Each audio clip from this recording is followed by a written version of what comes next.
Guidance intuitive pour la personne née sous le signe de la Vierge pour le mois de juillet 2019. Je vous invite à vous laisser inspirer par les images et les mots de ces cartes, tout en vous rappelant que vous pouvez interpréter ce message d'une façon différente à la mienne. Il est possible que ce tirage vous interpelle comme il peut être destiné à une autre personne née sous le même signe que vous. Pour commencer, je regarde la carte de la lumière à l'envers et la petite juste au-dessous qui nous parle de rentrée d'argent. Ces deux cartes ici peuvent nous exprimer qu'on ressent une certaine insécurité concernant l'aspect financier, mais on vous rassure en disant qu'il y aura toujours un contrat qui va arriver, des rentrées d'argent imprévues, on n'en manquera pas d'argent.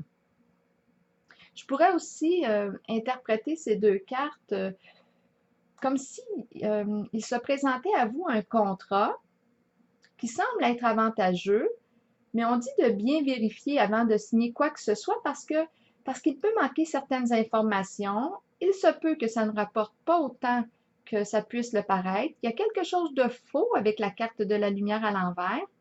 On nous parle d'apparence trompeuse. Tout ce qui brille n'est pas or. Donc, on doit prendre le temps ici de bien clarifier avant de s'engager dans quoi que ce soit. J'arrive avec la carte du sacrifice à l'envers et la petite juste au-dessous qui nous parle d'enterrement. Ici, on nous parle d'une difficulté à lâcher prise, à tourner la page concernant, bon, peut-être une personne ou une situation là, qui a pris fin, une relation peut-être qui a pris fin. On semble être bloqué, on semble être pris. La transition ou la transformation se vit difficilement. On peut se sentir aussi impuissant là, dans la situation face à la fin. Peut-être qu'on a perdu quelqu'un qui nous était cher et qu'on pense encore à cette personne. Peut-être qu'on aurait aimé la retenir, la revoir. On a peut-être du mal à l'oublier. Ça demande du temps ici pour laisser aller, faire son deuil et on ne semble pas être prêt là, à vivre cette transition. On retient quelque chose. C'est difficile de lâcher prise. Peut-être aussi une autre façon d'interpréter ces deux cartes. Peut-être que la situation ou la relation en laquelle on est là, actuellement demande des changements, demande des transformations. Peut-être qu'on doit changer certaines façons d'agir, des comportements pour améliorer la relation, mais on perçoit des résistances. On peut se sentir aussi à l'intérieur de soi dans l'impossibilité de répondre aux attentes de l'autre.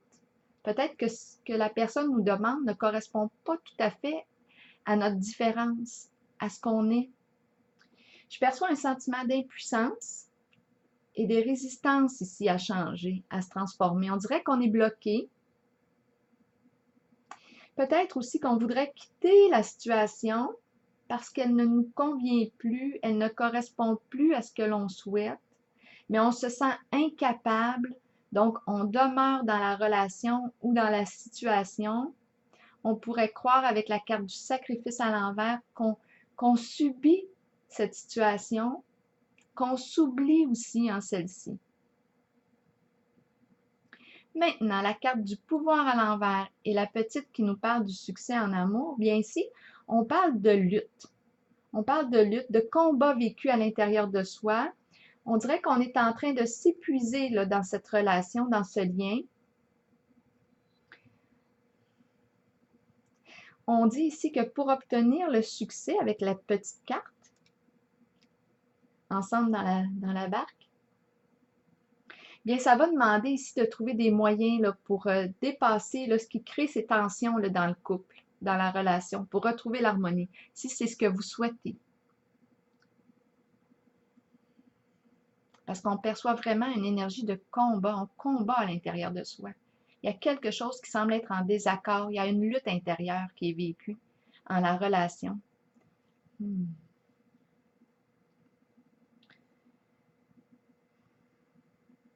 Maintenant, j'arrive avec la carte de l'intuition à l'envers et celle qui nous parle de voyage, la petite au-dessous.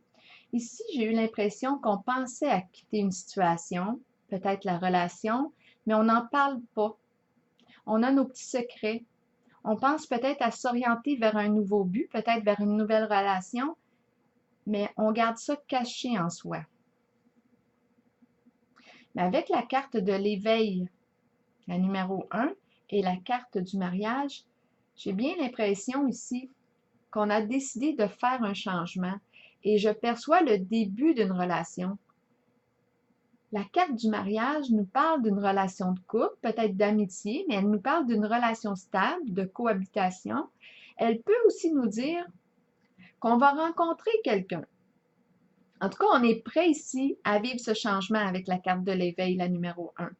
On est vraiment dans des énergies de commencement, on est prêt et on se met en action là, pour vivre la relation souhaitée. Il y a une autre façon aussi d'interpréter ces deux cartes.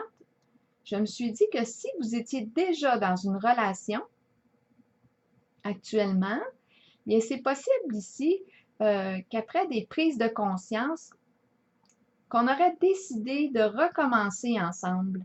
Ça serait comme un nouveau départ, une mise à jour. Alors voilà, c'est ce que j'ai vu en ce tirage pour vous. Je vous souhaite un beau mois de juillet.